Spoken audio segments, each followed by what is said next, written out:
Thank you so much for sticking around. I hope that if you can hear my voice and you're walking past on either side, you'll come and join us because we're about to start a wonderful program where we're going to talk about the helicopters you see here, the people who flew them, the people who own them. It's a wonderful program. My name is Teresa Eamon. I will be back to see you tomorrow morning at 9:30 if you're in the area. I'd love to see you again for another musical program. If not, I wish you a lovely rest of your day at AirVenture. Stay safe and have safe travels home. Thank you so very much, all of you.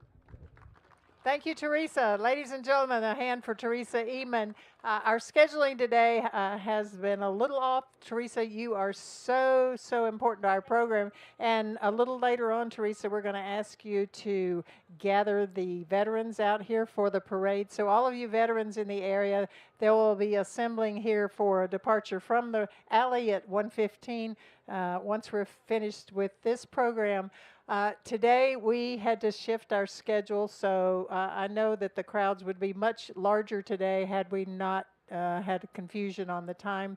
So for those of you who are sitting in the stands here with this very warm Wisconsin day, we thank you, and I'm sure others will gather as they realize that our very special guest is General Patrick Brady today, Medal of Honor recipient, who is a tremendous patriot, great American, and he represents so much about Vietnam, which is our focus today with these helicopters. I actually think I'd be glad to see this one coming to get me. If this one came, that might make me wonder. But these Hueys rescued a lot of people in Vietnam, and as did General Brady. To back up a little bit, my name is Connie Bolin. I'm the founder of Warbirds in Review, and maybe happy to be the coordinator here for 23 years. I have a great team of professionals led by Scott Guyette with Sleeping Dog Productions and Air-to-Air TV. Scott's Miracle Grow Company is the reason that we are able to produce the shows to this level. Ron and Diane Fagan, who donated the Quonset hut behind us, Fagan Fighters World War II Museum in Granite Falls, Minnesota. Without them, we could not produce this, and without the other donations, we could not provide all the amenities here that make this program great. Our moderator for today is Brigadier General Ed McElhenney, and he will be out. I didn't forget his name. Who laughed at me? He will be our moderator today, and our focus today is Vietnam and our veterans are always our focus. That's where we get the history, heritage, and the heroes. We preserve their stories for all of history, and without the team of the line crew, the volunteers, and all the people that help us here, EA Warbirds of America is about keeping them flying and maintaining a tribute to all of our veterans. So today, our tribute is in particular to Vietnam. And I say again, as we finish up this show, we're going to go until 1 o'clock. And then we ask all our veterans to gather here on Warbird Alley. And there will be the parade that goes to Show Center. So things are a little different today, and we thank you all for being here. And I have a video behind me here in just a few moments that has been put together, again, by the very talented team of Sleeping Dog Productions. So if you'll direct your attention to the Jumbotron behind me, and then General McElhenney will come out and introduce our guest.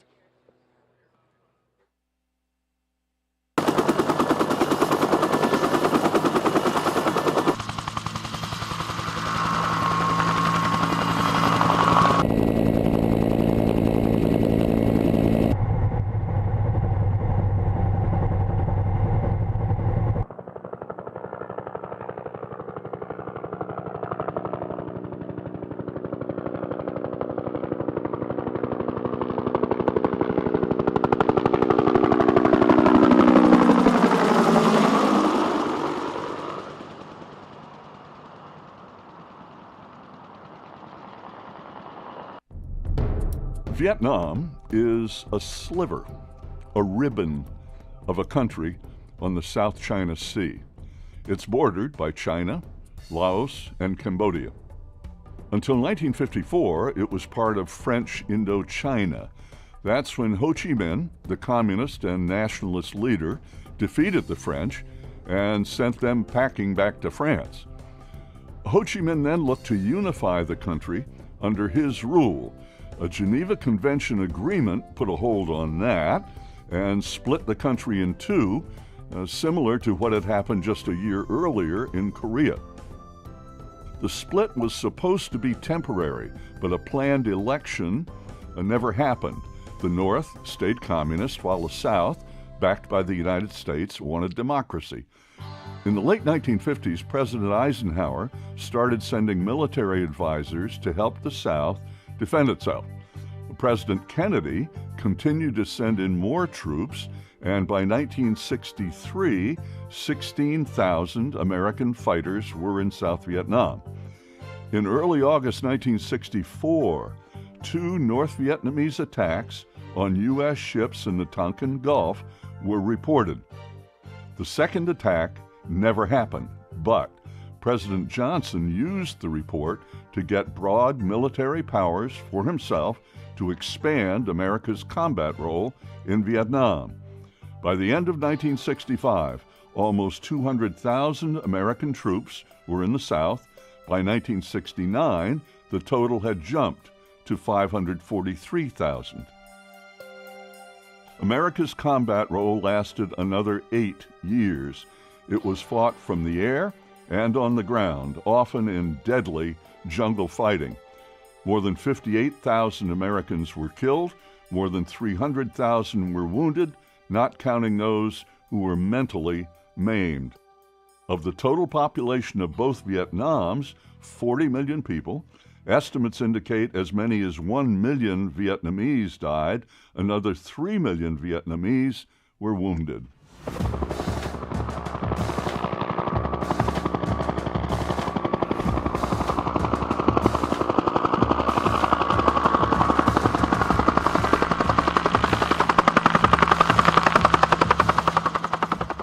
Now, we go to Vietnam. After I get out of flight school, I had about a few hours at Rucker in this bird. When I got to Vietnam, I couldn't even start it. But the beautiful thing about this, we got turbine engines, and when you pull up on the collective, there's none of this shit. You pull it up, it synchronizes, it keeps the RPM constant, and it's powerful. And the Huey would do anything we asked it to do. It was like going from a Model A to a Rolls Royce. When we came out of the old motorcycle grip helicopters, the H13, the H34, the H23, H13, and we went into this thing, it was just like heaven. So I got checked out in combat missions. I couldn't start it when I got to Vietnam, but I could fly it. This is the most combat experienced aircraft in the history of aviation. With all those fixed wing things all over the place, never done nothing, never been nowhere. And this bird's been everywhere, done everything. I think it had like over 7 million hours of combat time. 7 million hours, 16 million sorties or something. So it was risky and but very, very effective. There was not a battlefield operating system in combat in Vietnam more effective than this bird. Not artillery, not infantry, nothing did its job better than this bird as far as saving lives go.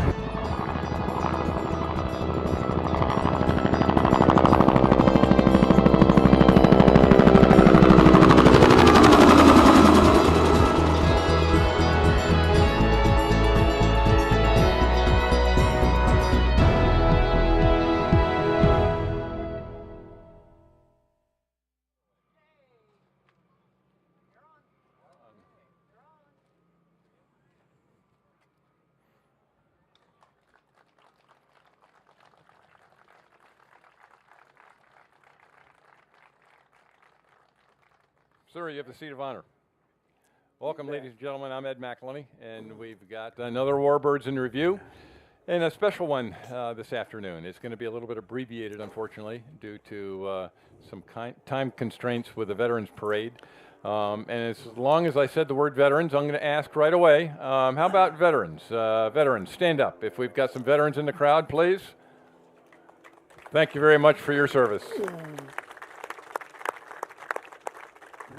And speaking of veterans, our guest of honor here, today's, it doesn't get any better than this for me today. This morning we had Willie Driscoll and Duke Cunningham up here, two Navy aces, and a former fighter pilot. It was spectacular. And then this afternoon, who do we have here but a Medal of Honor recipient? And you've seen his introduction on the video. And indeed, Major General Patrick Brady, 6 January 1968, as I remember, was the date that you rescued, I guess is the best word to put it, 51 people out there. Mm-hmm. And you went through how many helicopters? 3. 3 helicopters. And he was awarded the Congressional Medal of Honor for his gallantry in action. So, sir, I say thank you. Thank you so much. You bet. And if you want to take a close look afterwards, you'll see that medal around his neck. And you don't see very many of those out there at all. Today's program, we're going to talk just one-on-one for a little while. He obviously was involved heavily with the aircraft to my left, the Huey, UH-1. And Dave Schmitz, is Dave Schmitz out there somewhere? Right there. That's his aircraft. Thank you very much, Dave. We appreciate that very much. And yeah, we'll be talking about it a little bit. Probably not going to get a chance to do a walk around, but if you'll be available afterwards and people want to ask some questions, I'm sure that would be nice. The other two little birds over here. I've got Pat and Barry Hamrick right there. Thank you very much. Again, I'm not sure how much we're going to be able to talk about. I'll say right now, they look really, really clean and beautiful. So thank you very much for having those there. But the meat of the mission today is going to be Major General Brady and kind of what he did in Vietnam and how things evolved from Korea and how we got to the Huey to specifically a mission called, Sir, Dust Off.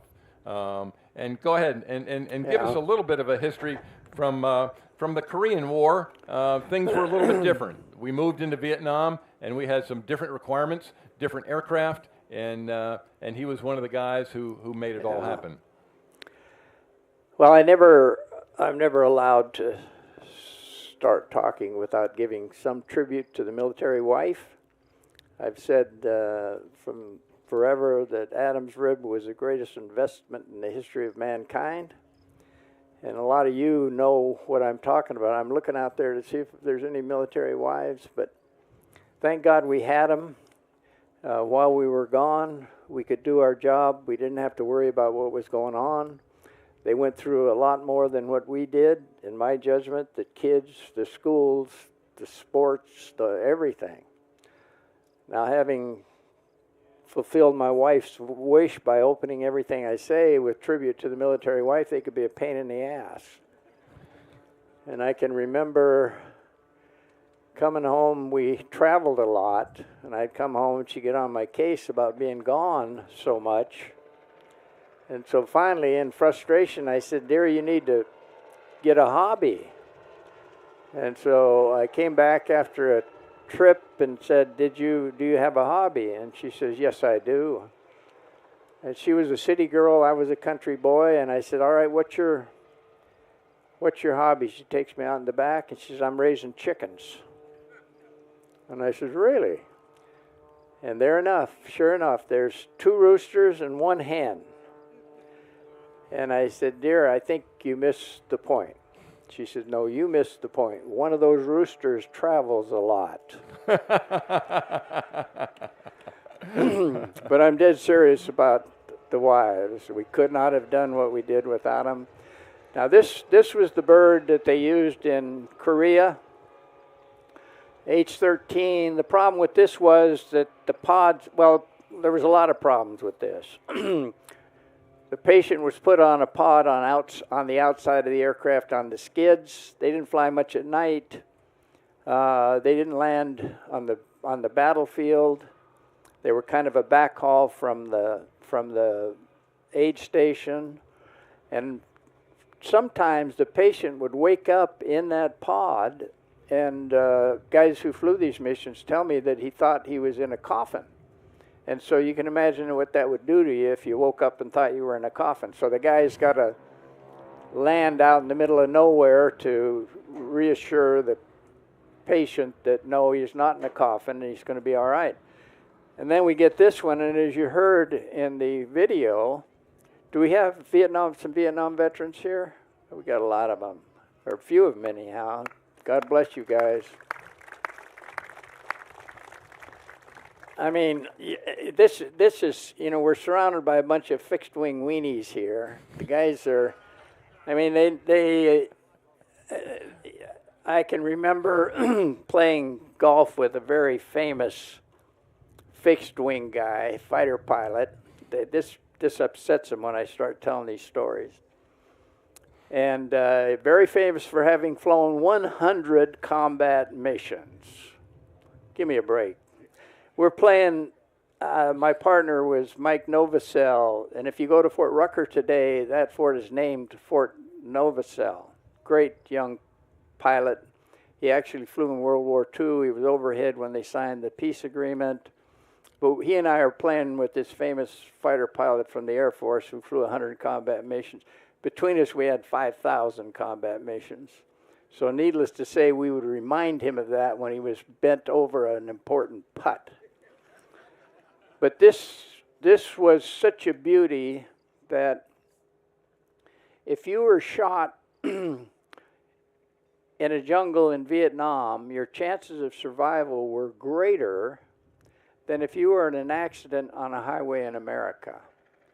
The unit that I was in, my second tour, we don't have time to go through how it developed, but I got a book, and we'll be selling that book the next couple days, Dead Men Flying. It'll tell you the whole story of Charles Kelly, who it cost him his life, but he saved Dust Off, which was the greatest battlefield lifesaver in the history of man.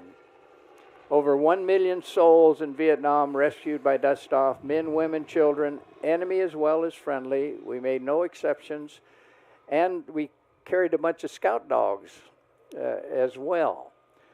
But in the unit that I was in, a 40-man detachment, we had 6 of these birds. At any one time, there were only 3 of them flyable. Now, we had a bunch of young warrant officer aviators. They would land on stumps and they would hit trees. And then we had 117% of aircraft were shot up every month. So with 3 flyable aircraft, 40-man detachment, in 9.5 months, they rescued 21,000 patients. We flew day and night all that time, and every other dust-off unit in Vietnam was doing exactly the same thing we were doing. There's never been survival like it in any battle in the history of mankind, and thank God, if it had not been for this bird, we could not have done it. It was so quick, it was so powerful, that it would pick up just about anything that they put on it. But we had to learn how to land on the battlefield during combat, and we learned the hard way. It took us a while. We lost a lot of aircraft. In fact, there were 3 times as many dust-off crewmen wounded as any other kind of crewman over there. So it was we were very busy. All right, I got to say first, it took 8 minutes. I knew it was going to come sooner or later. I'm a fixed-wing fighter pilot, okay, and he's a helicopter pilot. So I'm a real pilot. It didn't take me long, and he's also a major general. I'm a retired brigadier general. So hey, you win, sir. That's all I can say. But in that regard, you know, the evolvement from this Korean War to the missions that you flew, and as you said, hey. In Vietnam, you were able to fly at night. You were to fly in bad weather. How did that evolve? What were the techniques? And I understand that you had a lot to do with some of those techniques yourself.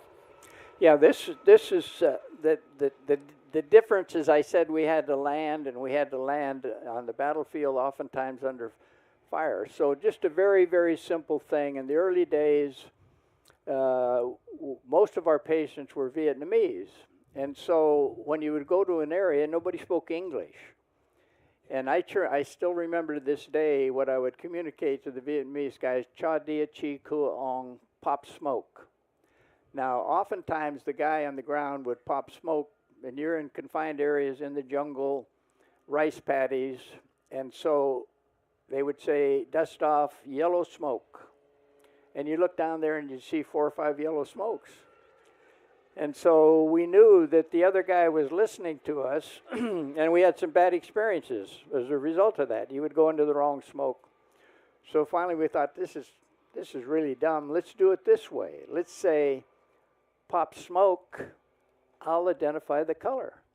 And so then they would throw their smoke, and we would say, if there were several smokes down there, we'd say, I got yellow smoke, is that you? And they would say, yes, come on in. Very simple thing, but very important as we went along. There's nothing more important in aviation than communications. You got to be able to communicate in a way that not only you understood, but there is no way in the world you can be misunderstood. It gets a lot of people killed because they are misunderstood. Now, initially, the approach was like from flight school. You know, downwind, crosswind, final 500 feet a minute into the area. Well, you're a sitting duck.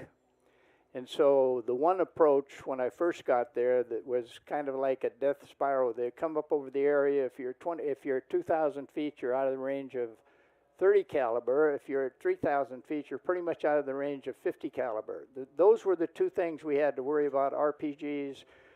The Air Force guys had to worry about 20 millimeters and things like that. Thank God we did not have to deal with those, but 30 caliber, especially 50 caliber, would knock you out of the air for sure.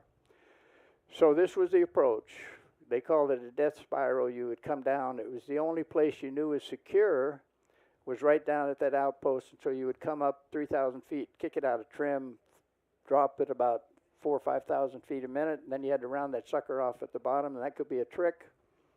The last thing you want to do is flare it, because then you would go into a float and you'd be sitting at about 50 feet and you'd still be a sitting duck. So I was out flying one day, and it was not a good day. The first thing that happened, we lost our servos, and I was a young pilot. If I'd have known, you know, it's very hard to fly a helicopter without servos. It took 2 of us on the controls to control that thing, but we could have flown it back to Saigon, but we were having a hell of a time holding that thing together. And we found a grass strip, so we took it into a grass strip. They brought us another helicopter, and we went back for the patients that we were after the first time. And they were in a tree line like this. The enemy, as we didn't know, was mixed in with the friendlies, and we did our flight school approach, and when we're going into the area, my co-pilot gets shot. So I have to take him to the hospital, and the aircraft is damaged. I get another aircraft. The patients are still there, so we got to go back and get them. I'm thinking, damn, I just don't want to go back in there because the enemy are mixed in with the friendlies, and it just wasn't a good deal. But I remembered on the approach with him, away from the pickup site was rice paddies with burns like this. And the pickup site was here, and there's trees here, elephant grass. So the key was to put your eyeballs in the enemy socket and try to imagine what you could see if you were him looking at you. And I thought, here's what I'm going to do. I'm going to go a couple miles out away from the pickup site, drop down on the deck and kind of hide behind those burns as we go into the area, get in there and turn the tail boom into the fire. You always did that so that the bullets didn't come through the windshield. They go through the transmission and the crew was secure. And we got in there just doing that. They called it later on a snake approach. And we had gunship support. They got shot up, but we didn't. And we got in there, and we got the patients, and we got them out. So that's a different kind of approach as opposed to this. Yep. How about armor? You know, you're talking about bullets flying by and all that stuff. How much armor, and did you wear a vest the whole time you were there? No. We had, first tour, we had a flak vest. A 30 caliber would go through one end of the flak vest and through your body and out the other end. So it was not protection. The second tour, we had a sliding some kind of plastic that would stop a 30, but it would not stop a 50 caliber. Now we had our pistol that we always carried, and we would put that right there, and you can probably figure out why we did that. And other than that, you had what we called a chicken plate, which would kind of fit into your armor. But the ones, when I went back the second time with the young people, the thing was killing our people more than anything else was night and weather. And we were in the mountains this tour, and night and weather was really a hazard. As I said, killing more of our crew members than the enemy was. And I'm scared to death because I got a bunch of young pilots. They all graduated from flight school on the same day. Every one of them thought they were handpicked to fly dust off.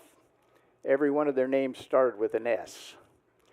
So I got a group of pilots right there, brand new helicopters, and I'm scared to death. I'm praying every day they're going to kill themselves in weather trying to get to the patient. So I got a call one afternoon a few weeks after we got there in the mountains, and a kid was on a mountaintop, and he was bit by a snake. And those snakes in Vietnam, you know, you just want to lay down so you don't hurt yourself falling. They were pretty deadly. And the outpost was in the clouds. So the 00 down about 1,500 feet, clear in the valley. And so I knew that if I went into that stuff, if I got in trouble or misoriented, there was no nav aids, nothing like that. And as you pilots know, that if you don't have that kind of help, you don't know if you're upside down or right side up. But I knew that if I got in trouble, I could fall off into the valley and I would break out and be VFR again. So back around a couple times, they're screaming at me, dust off, he's going into convulsions. And I said to the crew, and they're getting nervous, I said, I'm praying like crazy, you know, God, why are you doing this to me? Show me a way. And so we came back around again, and I started up into it, disoriented. The wind blew me sidewards. The window was down. And I looked out the window, looking for a hole in the jungle to go in. I was sure we were going to crash. And guess what? I can see the top of the rotor blades, the disc of the rotor blades, and I could see the top of the trees. So I knew I was right side up. And so I stopped this thing, boom, turned it sideways, and then we went up the mountain like that. You can see 20 feet in that stuff, and that's all you have to see, as long as you got 2 reference points. We went in, we got the guy, we got him to the hospital, I think he lived. Used the same technique on the day that I got the medal, and from that time on, day weather never stopped us. Low valley fog, you got about 500 feet, it's like a snowbank. And there's a lot of fighting going on that stuff. We would use the same technique, find a trail, riverbed, or something into the pickup site, come to a hover over the area, and then just follow it down through the stuff into the pickup site. So that solved the daytime problem. How about night? You know, I mean, these days, you know, we've got night vision goggles, and we've got all kinds of stuff that we can use. You guys flew blacked out? You absolutely flew blackout at night, and we never used a landing light because it would expose the guys on the ground. The first mission I flew in Vietnam, I just wanted to go along. The guys had a night mission, and I said, can I just go along and see? I'd been in country about one day. They said, I had to ride the water bucket in the middle because there's no room. It was a B model. It's a lot smaller than this one. And we had all our lights on. Rotating beacon, the outside lights, everything into the area. We're like a Christmas tree. And coming out, they just filled us with holes. And so I thought, damn, you know, regulations say you're supposed to have your lights on, but you don't have to have, you know, that's stupid. So from that point on, we flew blacked out. We dimmed the console lights because in a bank, the people on the ground can see that. But if you're completely blacked out, you can hear it, but you can't see it. And so they would be shooting all over the place at night, tracers, but we felt completely secure because we knew they couldn't see us. Now, the weather was another issue. And I was sitting on a mountaintop. In my book, I call these things the two epiphanies. The epiphany where the good Lord showed me the two reference points, and then this one. I'm sitting on a mountaintop in the middle of a battle, in the middle of a storm, and some of you who have been there, it's just kind of beautiful because you got the artillery and you got the tracers, and you're just sitting there, and we're perfectly secure. And we're loading the patients, and I looked up at a mountain, and the clouds were about down to here, and they were dropping flares from about 7,000 or 8,000 feet, the Air Force. And so that stuck in my head. I could see the silhouette of that mountain with those flares. And so a couple weeks later, we get a call from the 101st, and they got a bunch of wounded. They're out in the valley, and it's in the middle of a tropical storm. The aircraft had all been grounded. And so I start out and trying to keep under it, following rivers in. I couldn't do it. It was just like ink. Windshield going, rain beating against the aircraft. We'd keep a guy, I would keep a light in front of me, and the guys in the back would lay on the floor and watch for lights behind us. And then when it just turned ink, we had to turn around. And then I remembered that mountain and that flare, and I knew how I was going to do it. So we went back. We had a D model Huey that didn't have a transponder. I got a better aircraft with a transponder, and I went to mountains were about 5,000 feet. I gave myself about 1,000 feet, got radar control to guide me out to the general area of the pickup site, and told the Air Force, which were about at 9,000 feet dropping the flares, I says, keep the flares going. We're going to try it. So we would circle around the flares going down through the mountains. We could see the mountains. And then when we got to a certain point, we would use the FM Homer to get into the area to pick the guys up. Now, it took a while to train the Air Force. You know how that is.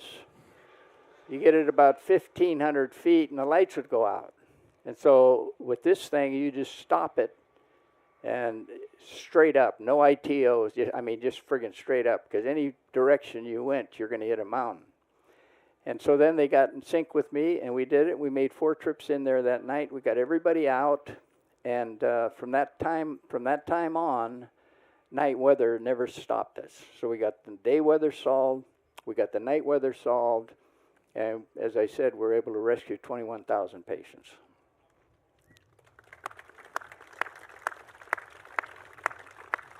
Impressive, absolutely impressive.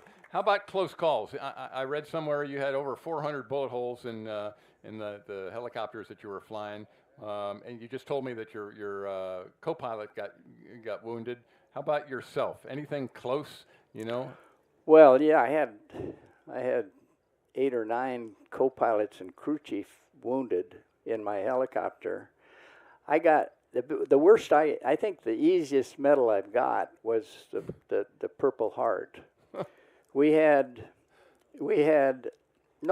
serious, because we had a A1E go down actually 2 of them went down in the Delta, and they were on fire and flat terrain. We took off after them, and I flew up over the top of this one A1E burning. The son of a gun had landed right in the middle of a quad 50. That's 4 50 calibers. It's like a hose with fire coming out of 4 different hoses. And they blew the top off the helicopter, and the windshield, the plexiglass from the windshield hit me and the co-pilot in the face. At night, we didn't wear a visor. Most of the time in the day, we would wear a visor, but at night, we didn't have the visor on. It hit us both in the face. We had to set it down in we found a dirt strip out there. We set it down, and then they mobilized a whole bunch of helicopter guys from Sauk Trang to come get us. But because we got hit in the face with that stuff and we had it in our eyes, we had to go see a flight surgeon. And if you had to go see a flight surgeon, then you had to, they gave you a Purple Heart. So that, I was only down a couple days or whatever. So that was, other times, when you have people shot next to you and things like that, that's close, but I never got shot. That was the worst thing, the closest I ever came, and thank God we were able to get that thing on the ground. Wow. All right. We've got a little less than 10 minutes, but I wanted to touch base on, I don't know if we want to call it an advertisement, but I know you're highly involved with a museum, and it's called the Medal of Honor Museum. And I wanted to give you an opportunity. First, I want to thank you for wearing the shirt over there. He's got an American Airlines shirt. Military and Veterans Initiatives Department took care of it, and they still pay me a retirement, so I appreciate that very much, and I appreciate them bringing you here and home. But in regards to the museum that you're in charge of, where is it? How long has it been going on? And I'll let you describe it. Yeah, they didn't have a helicopter T-shirt, so I had to wear this thing. So. No, you know, they say every so-called hero at last becomes a bore. And so the Medal of Honor Society, those of us who are members of the Medal of Honor Society, in order to keep from being bores, we have a character development program, and we've been going out across America for 15 years at least. And when I joined the Medal of Honor Society, all they did was party. We would go to a different city because we were like the American Legion or any other veterans organization. We had our reunions, but we just party. And when you party with guys like Pappy Boyington, Commando Kelly, Scooter Burke, I mean, these guys were world-class partiers. So we would leave a city with nothing but a hangover. So one year we went to Philadelphia. And the mayor there said, a guy named Ed Rendell at the time said, would you guys like to go with us at midnight on a drug march through the ghettos of Philadelphia? So 8 or 9 of us said, yes, we'll go. So, boy, we saw some really weird things at midnight in Philadelphia. And they had police with us and everything. And so next day we go into a high school, and there's a we have to go through a metal detector to get into a high school. Now, most of us had not been out in civilian life. We spent our career, and we decided then that we have got to leave these things with something other than a hangover. So we started a character development program, and for the last 50 years, we've been wanting to build a museum. And finally, thanks to some great people in Arlington, Texas, particularly the Jones family, the people who own the Dallas Cowboys, they have started. You can see it online. It's coming up. It's almost built, but it's going to be different than most museums. It's not going to be a bang bang heroes thing. We're going to focus on the values side of valor, and we're going to show young people. We use the medal, the celebrity of the medal, to teach people the importance of courage, sacrifice, and patriotism. Courage is the key to success in life. It's the only way we're all born equal, not in terms of ability or opportunity. Courage. We can have all the courage you want. You can't use it up. Key to success in life, sacrifice, love and action, capacity for sacrifice. Very, very important in your life. And patriotism, there is no future of our country. And strength is the essence of peace. Patriots are the essence of our strength. We've got to raise people that love our country and will support and defend our country. Getting more difficult every year. And I'll tell you a war story about a great patriot. But this museum, you know, who was the first person to fly across the Atlantic nonstop? Who was the first person to fly in the clouds with the gyro opening the skies? Who started the park system in America? Who started the CIA? Who found the city of in Colorado Springs? All these things, what did they have in common? They were Medal of Honor recipients. So they did so much more after they got the medal than they did to get the medal. We know this medal does not make us special, but it does allow us to do special things. And veterans don't believe that life has no meaning unless it's lived for the benefit of future generations. So this museum is going to do that. It's going to focus on the values, courage, sacrifice, patriotism. We want a young person to walk in that front door. He's going to see so-called heroes. They're not going to be wearing capes. They're going to be wearing dog tags. And that person is going to walk out the back door knowing that he can be a hero, he can be a great citizen, and he doesn't have to go to combat to do it. And that's the major purpose. We'll have an educational program there. that will cover all grades, and it'll also deal with corporate America. So this is going to be, and it'll cover all wars, all services, all branches, from the Civil War right up to the present. So it's going to be a museum unique across the world in terms, and so I'm excited about it. I want to get that. That's the last thing on my bucket list. I got to get that done. Well, sir, you're here for a reason, and that's one of them. And I thank you for your example and what you're trying to accomplish at this point. You've already accomplished a great deal, obviously, but yeah, we're all here only for a brief moment, if you will. And yeah, I truly do appreciate those efforts, and I'm convinced that it's going to happen. There's no question. All right, we have 4 minutes, and I'll open it up to questions, and then the Veterans Parade happens next. So. We got some questions here. Go ahead. Uh-oh, dead mic. Nope. Uh-oh, do we have a backup? Yes, we do. We have a plan B. See what I told you guys about communications? Yes, at our Legion post up in Appleton, Wisconsin, our post commander was a helicopter Huey pilot, and he was an enlisted pilot. How many enlisted pilots did you have over there? No, we didn't have any enlisted pilots. We had warrant officer aviators, teenagers. I had to deal with teenagers, warrant officers, and they were probably the greatest pilots we've ever produced, but not enlisted. They were warrant officers. Okay, we got one right here. General Brady, I was one of those pilots from the 114th that night down at Canto, where you come in with Ernie Sylvester with the top out. And you mentioned Scooter Burke. He was in the 114th in the original group, went over in '63. Was he a Medal of Honor winner later on? Yeah, Scooter Burke got the Medal of Honor in Korea, where he, I think, single-handedly killed about 80 or so Chinese in an attack in Korea. He wasn't a Vietnam guy. He later was a very important guy in the Pentagon. He ran what they called the snake pit, which was the liaison between the military and the Congress. You didn't do anything unless you went through Scooter. Now, having said that, the guy was a world-class drinker, too, and I've had many bad occasions where I was trying to keep up with this guy. Was he a helicopter pilot in Korea? No, he was not a pilot. He was a ground pounder. Okay. All right. Other questions out there? No. Well, we got one at the very top up there. A couple of them up there. Do we have any Vietnam helicopter pilots here? Yeah, there's 1, 2, 3, 4, 5, 6. Outstanding. All right, go ahead. Right. What was your average time from pickup to getting to the field hospital? Oh, all right. That's an important thing.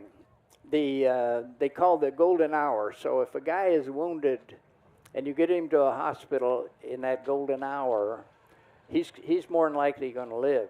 And so we had guys with double amputees. We had a lot of amputations in our area because there were so many minefields. And so the average time in my unit from the time the guy was shot until we had him in an operating room was 33 minutes. Wow. So we had beautiful system, hospitals, hospital ships, etc. And he was going to live, as I said, no matter how sucking chest wounds, belly wounds, whatever, amputees, as I said, a lot of them. But 33 minutes was the average time in my unit from the time the guy got shot and we had him. We were off the ground in this thing in 2 minutes. You can't do that with other helicopters. This thing could get off the ground in 2 minutes. Shit, if you go to a Black Hawk, that damn thing could take 10, 15 minutes to get off the ground. I mean, give me a break. All right, we got one more here. I think that'll be about it. General, I want you to tell us some more about these helicopter crew chiefs and machine gunners that kept your sweet butts alive. Well, we didn't have parachutes in our helicopters. Our crew chiefs were our parachutes. And now, I wish I could tell you a story. I could tell you stories about crew chiefs and medics all day, but we don't have time.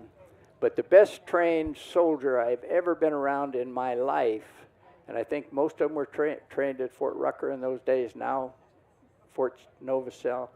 were the crew chiefs. And if you read my book, you'll see what these guys did, not only in combat, but what they did in building an area for us so we had a place to sleep, place to eat, and stuff like that. Because we got to Vietnam, and they pointed to an open field next to a helipad and said, that's your home. And so these guys could do anything. Plumbers, carpenters, I don't care. They could do anything. And best trained soldiers that I've ever been around. And if you get my book, you'll see that I've got some quotes in there from some of the great crew chiefs I served with.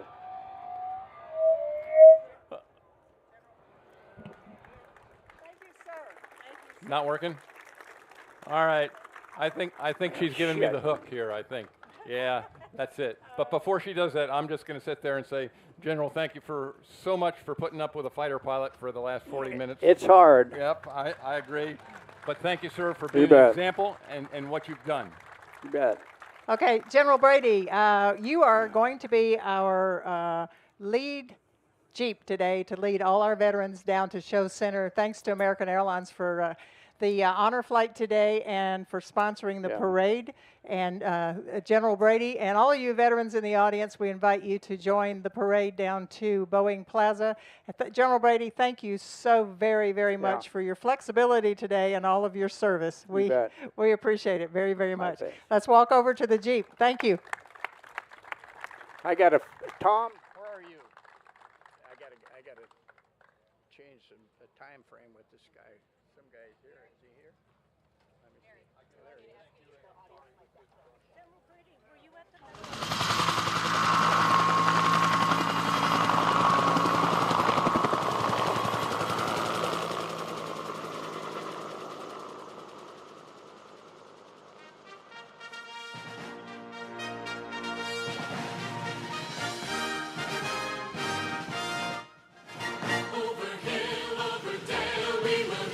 That is a veteran. We're going to ask you to line up over here on the east side, or actually the west side of Warbird Alley, and line up in front of your service flag.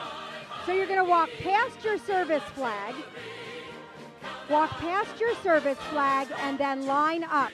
If you feel like walking to Show Center is too far for you, that's okay. We've got vehicles for you to be able to drive down to Show Center. If you are the driver of a vehicle, I would like to remind you that you are a two-way taxi.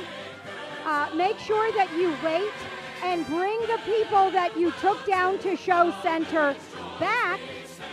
Here, don't leave them down there because many of them will have a hard time finding their way back.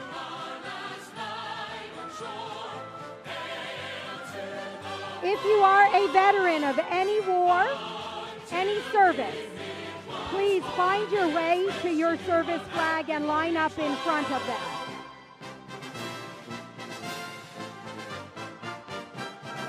We're always ready for the call. We place our trust in Thee. Through howling gale and shot and shell to win our victory. All right. I would like for everyone to line up in front of your flag. You guys are all lined up behind it. Everybody's lined up behind your flag. I need you to line up on the other side.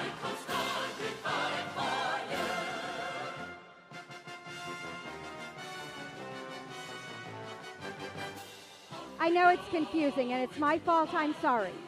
But we run out of space if you line up on this side. And you're going to be facing eastward. We're just having you line up by service to help guide everybody out. If you're standing up in the bleachers and you're hesitant to join us, please don't be shy. We've got a small gift for you for participating, and everyone would like the opportunity to thank you for your service. You'll be able to join all of your fellow veterans in this chance to parade down to the middle in the parade you may not have ever received. We'll also have water for you because we want to keep everybody hydrated. If you've got your own water, don't forget to bring it. If you're not able to walk, look for a vehicle. We've got golf carts, we've got military vehicles, we've got all kinds of vehicles to take you there. And your vehicle will bring you back, so you're not going to get stranded.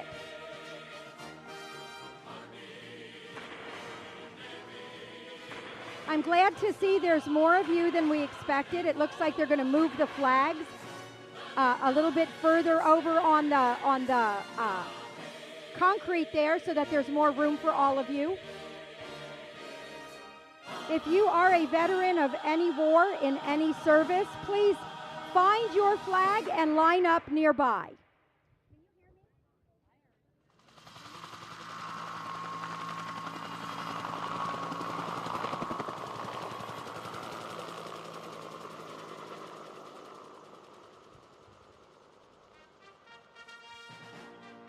If you're walking by and you are a veteran, we would invite you to come join us in our parade of veterans down to Boeing Plaza. We're going to be leaving right here at 1:15. You can either march or you can ride down to Boeing Plaza, where you will be recognized for your service to country. We have a small token of gratitude for your service. We've got water for you. If you're unable to walk that distance, we've even got a ride for you. Please don't be shy. Come join us.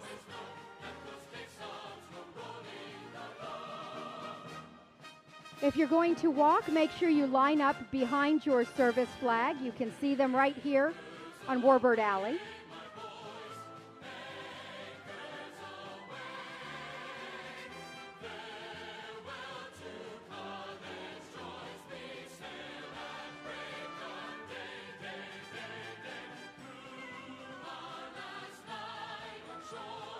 For those of you just joining us and wondering what's going on, we are forming up by military service for our Veterans Parade down to Boeing Plaza.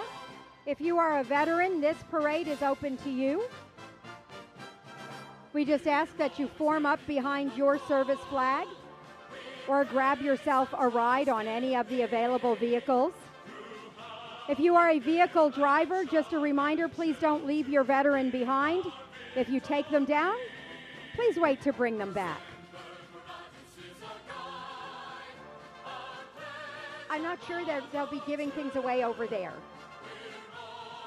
They're stepping off at 1:15, so you get earlier than normal because the air show starts earlier than normal.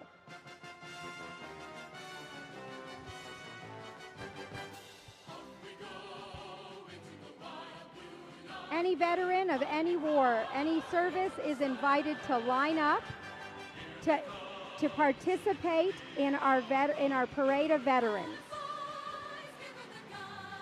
This is your opportunity to be recognized for your service to country and your sacrifice.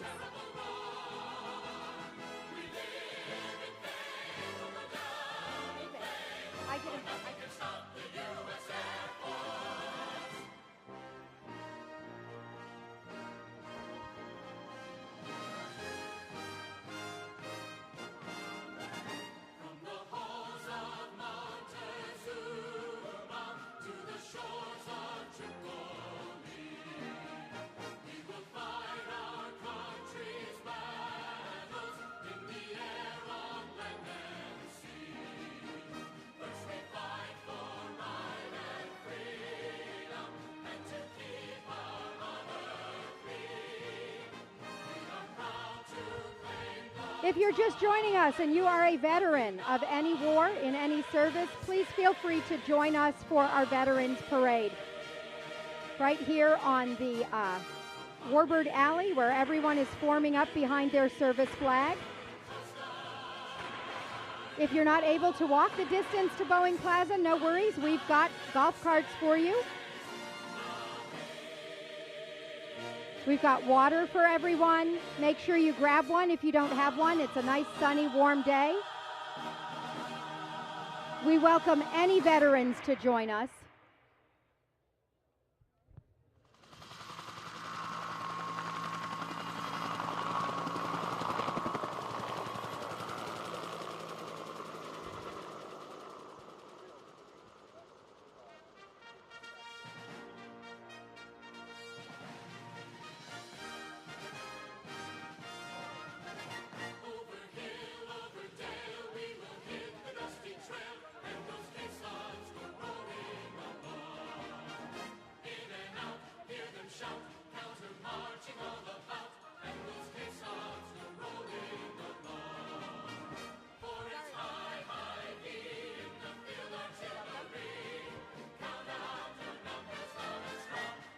If you are a veteran and you're just coming through the plaza, we are forming up for our Veterans Parade down to Boeing Plaza.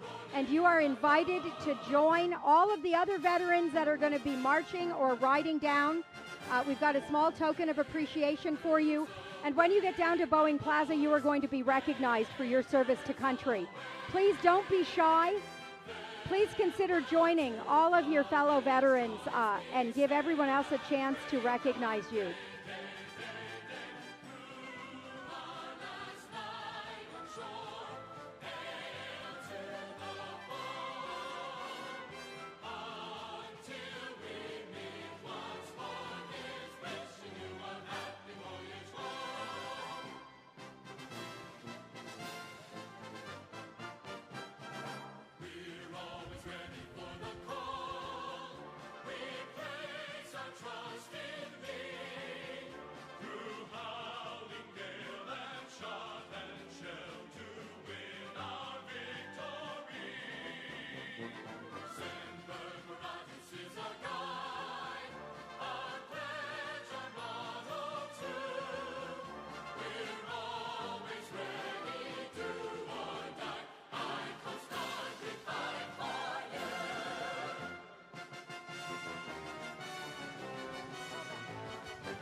If you are a veteran, please line up behind your service flag.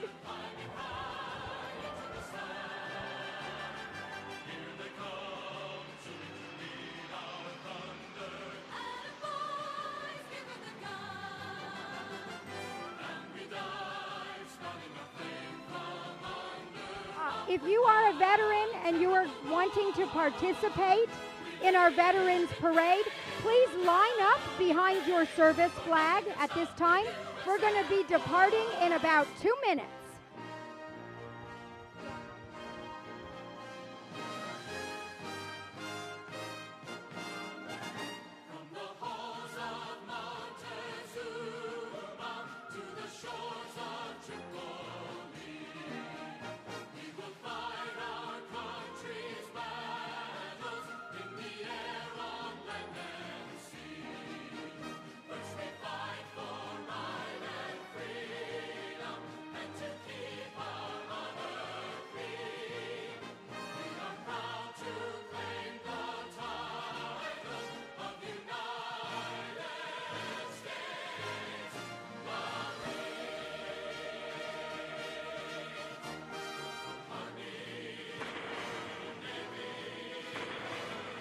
All right, you've got about 1 minute left to line up for the Veterans Parade down to Boeing Center, Boeing Plaza. Make sure you grab a water before you line up. If you're a veteran, you've been nervous about lining up, please don't be. We'd love to have you join us for the parade. If you're not sure about walking, we've got vehicles for you to gather up in. If you're driving a vehicle, make sure that you bring your veterans back. If you're not intending to return, let your driver know not to wait for you. And it is now 1:15. We are ready for the parade to take off. So make sure you grab your water. There's someone walking around with the waters.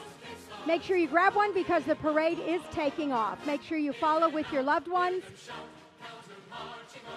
Take care.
is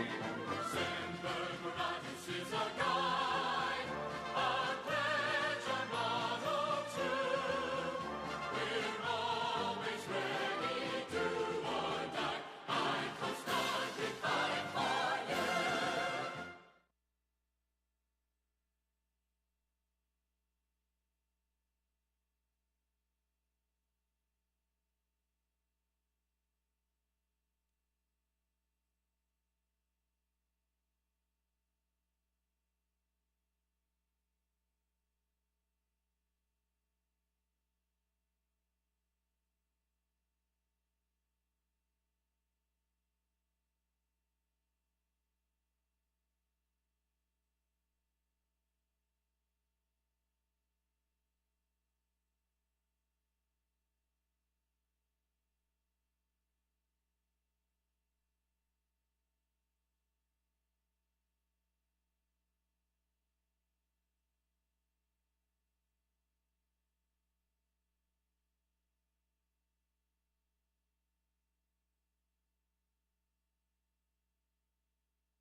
How to grow delicious tomatoes. Step 1. Feed them while watering with Miracle Grow liquid feed. That's it. Miracle Grow. All you need to know to grow.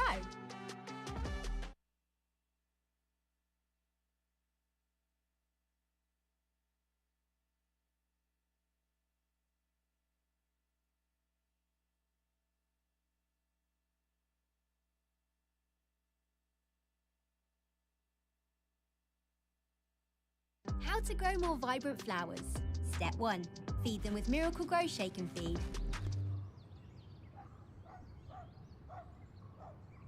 That's it. Miracle Grow. All you need to know to grow. How to grow delicious herbs. Step 1. Use Miracle Grow potting mix. That's it. Miracle Grow. All you need to know to grow.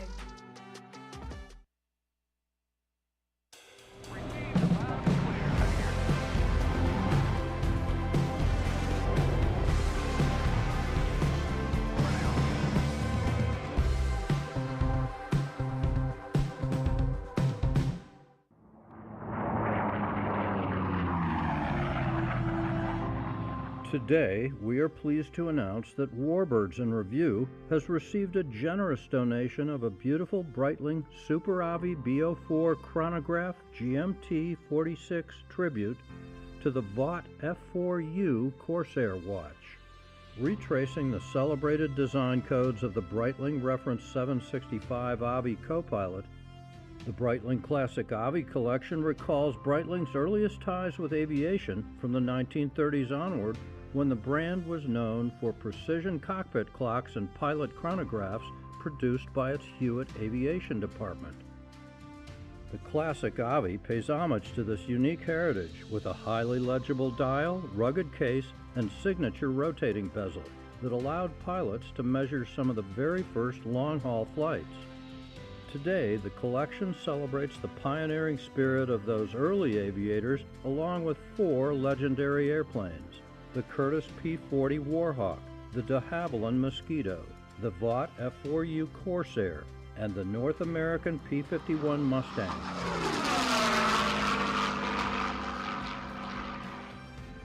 This amazing contribution will help Warbirds in Review continue to bring audiences our unique aviation programs that showcase history, heroes, and heritage together every summer.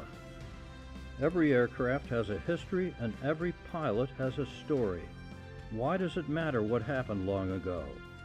The answer is that history is inescapable. It connects things through time and encourages us to take a look at those connections.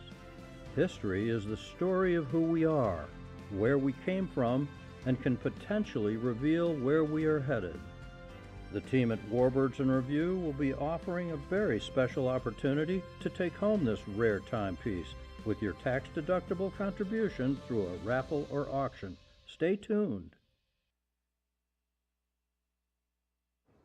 You know what this is? Scott's no quibble, money back guarantee. If for some reason you're not satisfied, you'll get your money back, no quibbles, guaranteed. I mean, why you wouldn't be satisfied with some of the best lawn care products on the market? I don't know. Let's say, hypothetically speaking, your bar for satisfaction is so high, it's almost unreachable. I'll track you down to understand what it takes to make you happy. Hypothetically speaking, of course. Feed it, lawn. Feed it.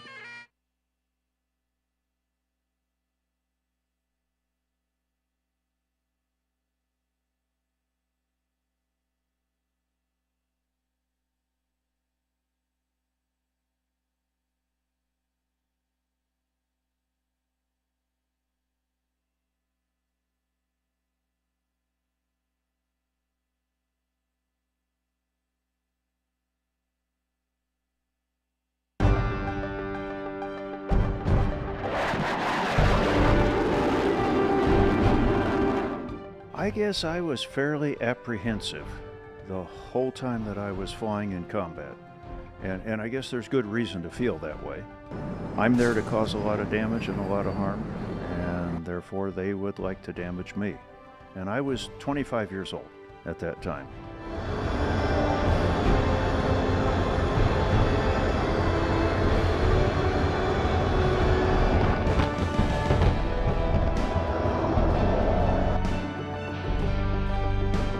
Top Gun was really a thrill.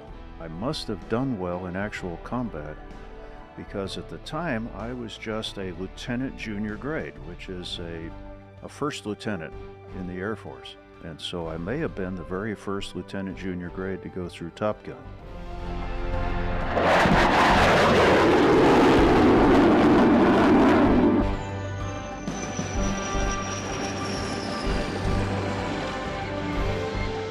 That was the dream of a lifetime come true.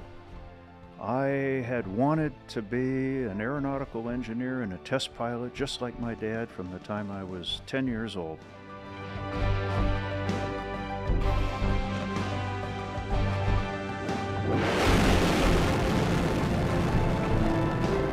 STS-27 was my third launch, and it was only the second launch after the Challenger accident. Well, I will never forget, we maneuvered the arm, and Mike Mullane was my arm operator, so he moved the arm over there, and we brought up the television image of the right wing, and I looked at what I was seeing, and I said to myself, we are gonna die.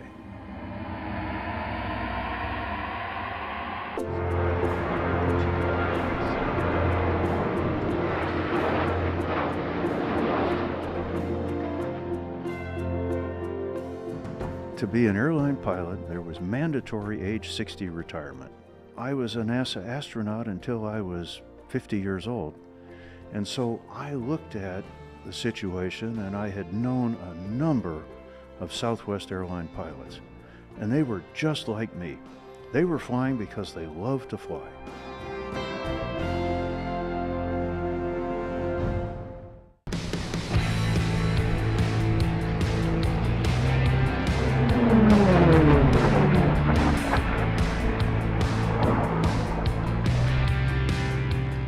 Well, there's a lot of piloting that goes into it, a tremendous amount of piloting that goes into it, because you're going to wind up passing other airplanes. you're going to get in a duel with another airplane that's fairly closely matched. So there's a ton of satisfaction from doing that.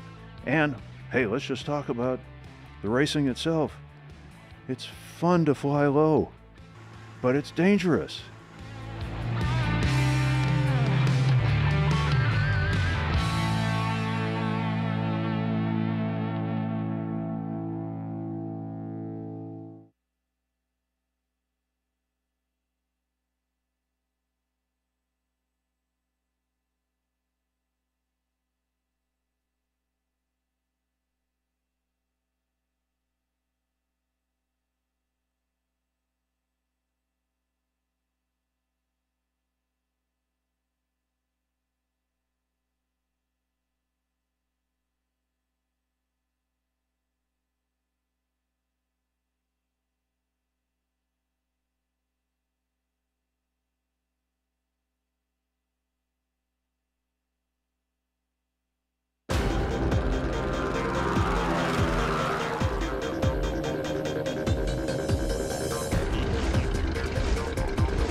And it just climbs off all by itself.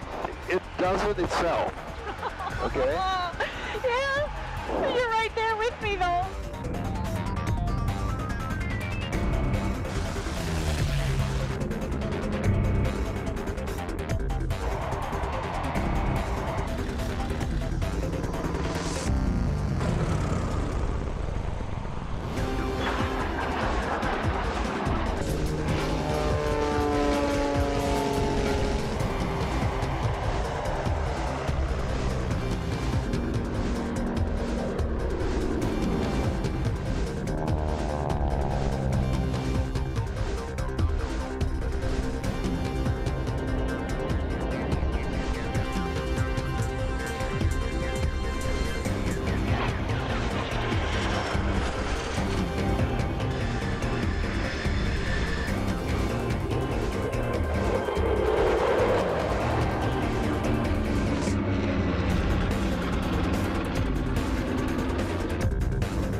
Every time I open the hangar door to go flying, I realize that I'm one of the lucky guys doing something that I dreamt of as a kid.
North American Trainer Association, or NATA, is known for bringing warbirds together in a stunning showcase that celebrates human ingenuity and opens the world of military aircraft to future generations.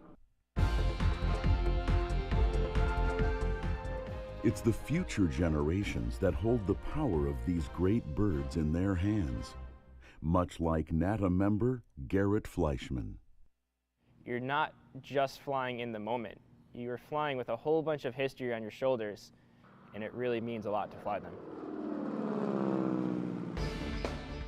Bridging history and the future, NATA supports those who remember when and future generations through clinics, scholarships, social media, and a world-class magazine.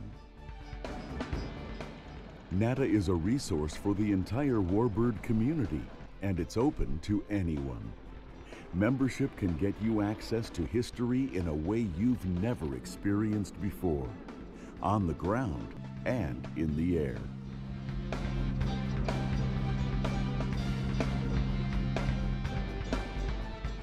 Without NATA's help through scholarships and regional clinics, the best and the brightest of aviation's future wouldn't have the opportunities they need to soar. I myself do not own a T6, I do not have the resources to fly in big formation flights on my own, but joining an organization like NATA allows me to do this just because I'm motivated and eager to learn.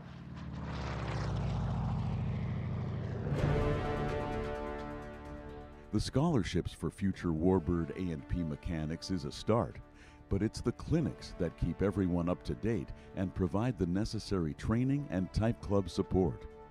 And to keep the momentum going, there will be even more regional clinics and events in the future. These regional clinics offer an opportunity like no other to learn about flying warbirds in formation and to become a better pilot. We all share the same interest of being a better pilot, being a safer pilot, and being a better formation pilot.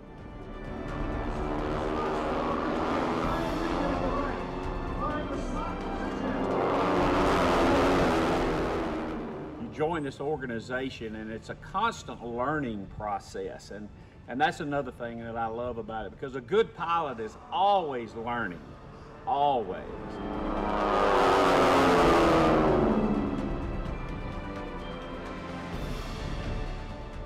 NATA membership isn't just for pilots, it's for everyone who loves aviation, past, present, and future. We have a lot of members that are not they're not even pilots. They love the fact that the airplanes still fly, and they share the enthusiasm and the pride that's going on. It's a place where history comes to life, where the future is sparked by imagination, and where aviation is more than just wings in the air. That's what it's all about at the end of the day. What else is it for? I was asked, where do I see NATA going into the future? And I see it nowhere but up.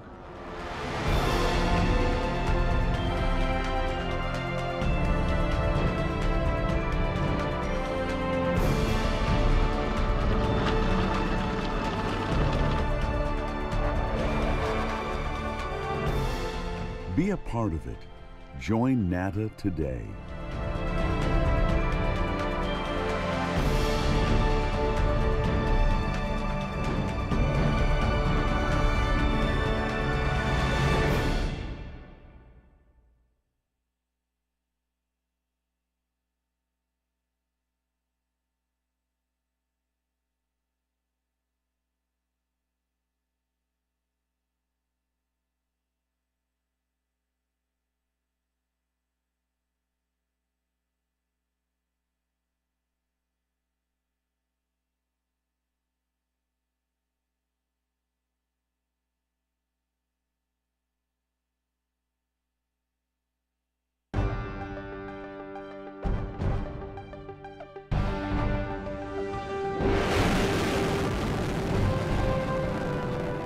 STS-27 was my third launch, and it was only the second launch after the Challenger accident.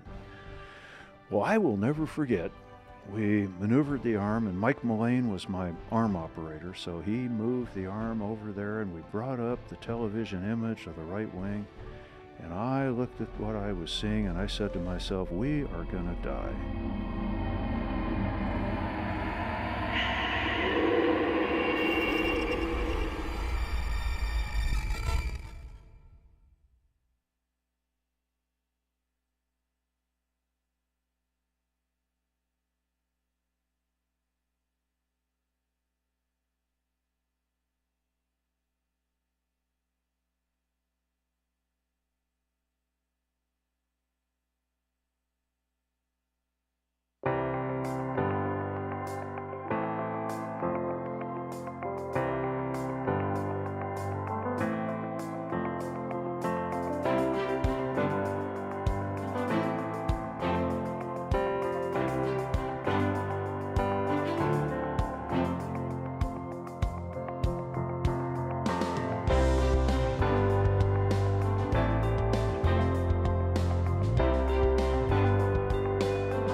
How to grow more vibrant flowers. Step 1. Feed them with Miracle Grow Shake and Feed.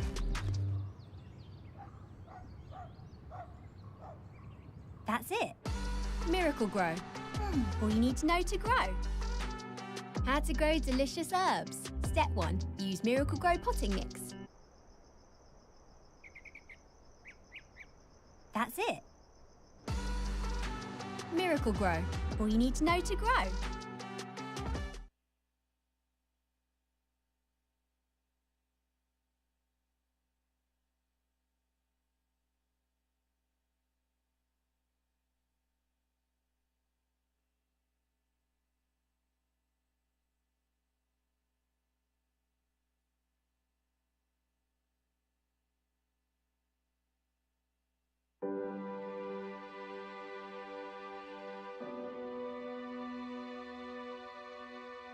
About a year ago, I met a gentleman called Walt Fricke, and they had a program called Veterans Airlift Command. And what the purpose of Veterans Airlift Command is predominantly hauling post 9/11 vets with severe bodily injury, post-traumatic stress issues, things like that. I was a helicopter pilot and was flying gunships when I got wounded. We were leading a gun team, and they were making a combat assault. The slicks are inbound with the troops, and when he fired the rockets, one of the rockets exploded coming out of the tube, and the shrapnel from the rocket took my foot, severed my foot, except for the Achilles tendon. My foot flipped up, and I grabbed my knee, and my foot flipped up and landed backwards in my lap. And then my crew chief, who had also taken shrapnel in the chest, unpinned the seat, laid it down, pulled off his belt, and put a tourniquet on my leg, like a count of 1, 2, 3. And he saved my leg. You know, I spent 6 months in a hospital when I got back from Vietnam, a long way from home. And it was a while before my family could gather the resources to come and see me. And during that period of time, I was very anxious. I was losing weight, you know, maybe PTSD and concern about how they'd view me with a busted up body, had a leg that, you know, we thought I was going to lose. So that 6 weeks stayed with me. When I retired, I had an airplane, and I thought, you know, I can solve that problem for somebody. And I thought, well, I'll start this transportation service for combat wounded with my airplane. And a friend of mine challenged me and said, you can't keep this idea to yourself. It's, you know, you need to create a national network and do this, and with your connections and that sort of thing, you could probably succeed, in which we have. We have 2,500 volunteers that fly for us, and very few people fly only one mission. Once they do it, they sign up to do more. There are lifetime friendships created out of the flights. It changes their lives. I've never met a finer group of people. There's not a one of them that has this feeling sorry for themselves, or they don't have a chip on their shoulder about their condition in life, and everyone we've flown has just been exemplary, nice young men. My favorite story of transporting a vet, I reached into the baggage compartment and I grabbed his backpack when we got him back home, and his Purple Heart was attached to it, and it was the first time I'd seen it during the whole trip. And I handed it to him, almost with tears in my eyes, and the young man set the backpack down and gave me a hug and said, "Mr. Holt, I never in a million years would have believed I would have flown in a private jet, much less be able to sit in the front right seat on both legs." And he was so appreciative. It humbled me because he's thanking me for thanking him. We're high on compassion and low on red tape was my beginning mantra, that we're going to build this so that it's easy for them to access, easy for our pilots to access. So we want a very simple, low overhead, clean, effective operation. I traveled to Walter Reed, Brooke Army Medical Center, the major touch home points hospitals, and walked the halls and met the families and the guys in their beds and said, when you get ready to go home, you call us, because you don't need to go through fly commercial and go through the TSA and with a wheelchair or prosthetics or a traumatic brain injury or burn victim. They don't need to be hassled by the security if we've got somebody that's willing to fly them, which we do.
World War II changed the world forever, and forever after.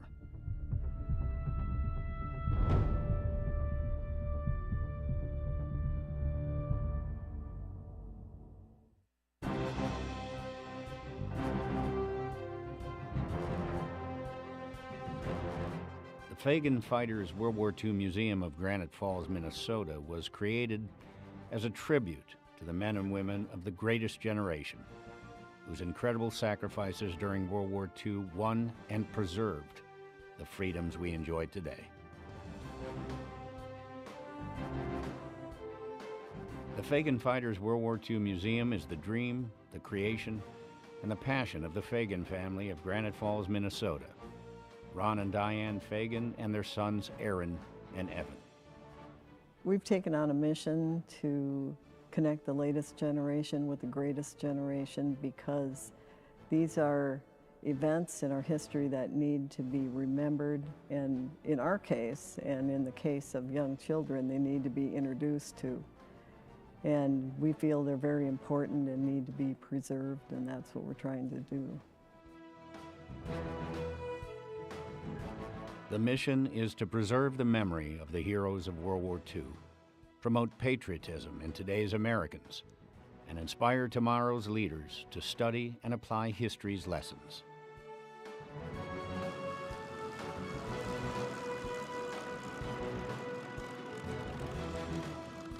It's not enough that these beautiful airplanes are collected and restored. The Fagan Museum restores each of them to flying condition.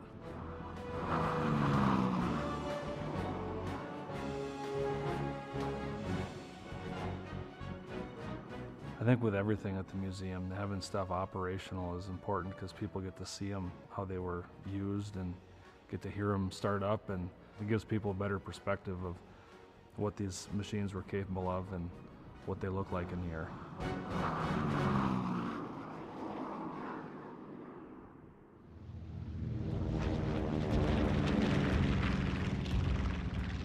There are no markers, monuments, or visitor centers in the skies above Europe, the Pacific, or the China, Burma, India theaters of World War II. These airplanes are the monuments. They are timeless portals to the courage and deeds of those who gave their all to preserve all that we hold dear.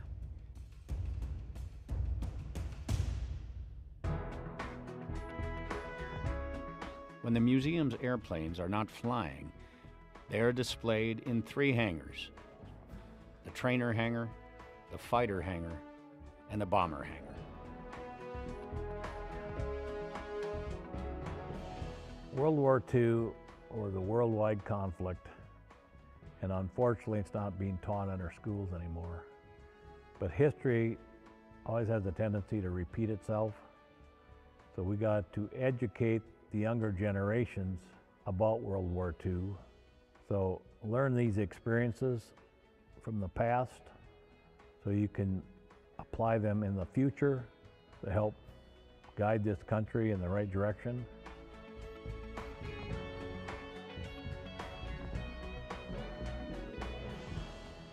I know the buildings are built to last 250 years. The stories that are contained within these buildings will last just as long. We're connecting some of the battles. The only thing we can connect them with are the ground machines, which many people have a connection to rather than the aircraft.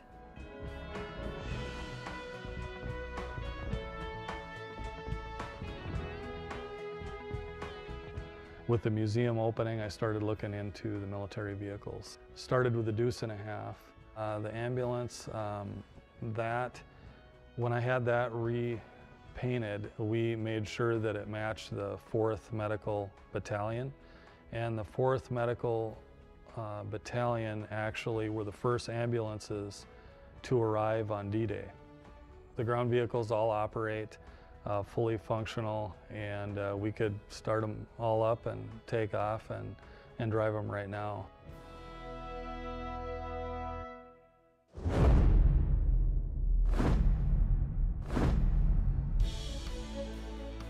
The Fagan Fighters World War II Museum doesn't just tell the story of what happened. It is dedicated to preserving the stories of those who lived it, telling us how it happened. Veterans and others are invited to the museum to share their stories firsthand. Their stories are recorded and preserved through the museum's Voices of Valor program. Let's do our museum around my father, Ray Fagan, and his World War II experiences. The first campaign medal he got was Normandy invasion. Second campaign medal he got was Liberation of Paris. And the third campaign medal he got was the Battle of the Bulge. He said you can't imagine how terrible it was. We decided to make our collection a real museum when people referred to it as such. We opened the museum doors directly after our air show in 2012, so the date was June 17th, 2012. The Fagan Fighters World War II Museum puts its collection in context for visitors by using original murals, sculptures, paintings, photographic collections, and other fine art to tell the story of epic events such as D-Day, June 6, 1944. Someday, sooner than we'd like, the headline will read, "Last World War II Veteran Dies." When that day comes, how will we connect the greatest generation with the latest generation? restoring these things to their original power and function, and capturing the stories of those members of the greatest generation who are still with us, offers not only a portal to the past, but an immortal connection to America's future generations.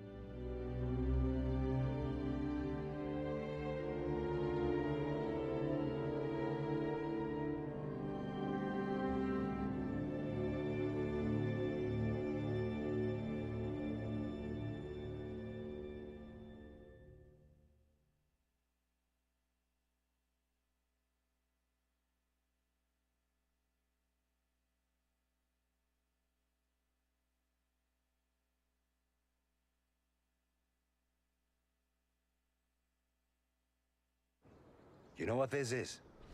Scott's no quibble, money back guarantee. If for some reason you're not satisfied, you'll get your money back, no quibbles, guaranteed. I mean, why you wouldn't be satisfied with some of the best lawn care products on the market, I don't know. Let's say, hypothetically speaking, your bar for satisfaction is so high, it's almost unreachable. I'll track you down to understand what it takes to make you happy. Hypothetically speaking, of course. Feed your lawn. Feed it.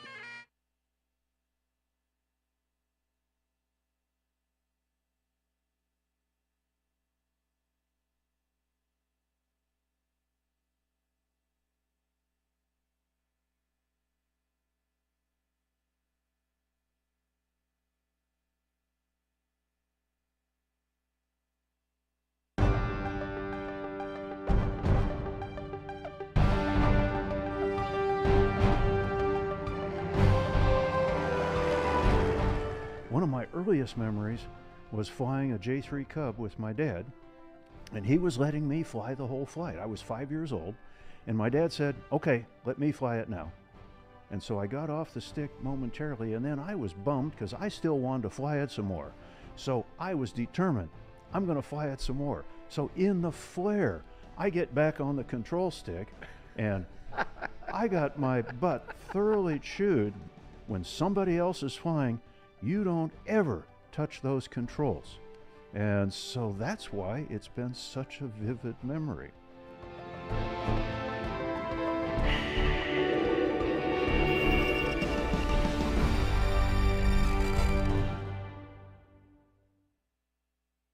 It is just a real pleasure and an honor to have you on board today. And I'm sure a lot of people know all about your music career. I'll bet they don't really know about the other side of you, the other side of your career, the other side of your life, the aviation side of it. You have been involved in aviation for a great many years. You and your family, I believe, right? Yeah, you know, my dad and his two twin brothers kind of kicked it off. They were in Alaska when it was still a territory, flying the bush. After that, for I guess 5 or 6 years, Dad got the jet call and went down to Bainbridge, Georgia, and started instructing Air Force cadets, and in T-28s, T-37s, and T-6s, and then along came old Aaron, and you know, from the first time I put my hands on the controls of a DC-3 at 4 years old. My dad was a captain on DC-3. And as soon as I did that, I knew for the rest of my life what I wanted to do for a living. When I looked out the window and the cars were the size of matchbox cars going underneath me, I was stunned and taken completely. And, you know, as I've said before, is when Dad said airport, I grabbed a hold of his breeches leg and I would not let go. This music thing just came out of nowhere. The energy crunch of the late 70s is kind of what kicked me out of the aviation business, because like you, I wanted to be an astronaut to start with, but looked like that wasn't going to work out. And so I wanted to go to the airlines with the career I had, but that big energy crunch it was a major furlough back in those days, and I just saw I wasn't going to make it, so I turned to music. My daddy didn't like trouble if it came along. Every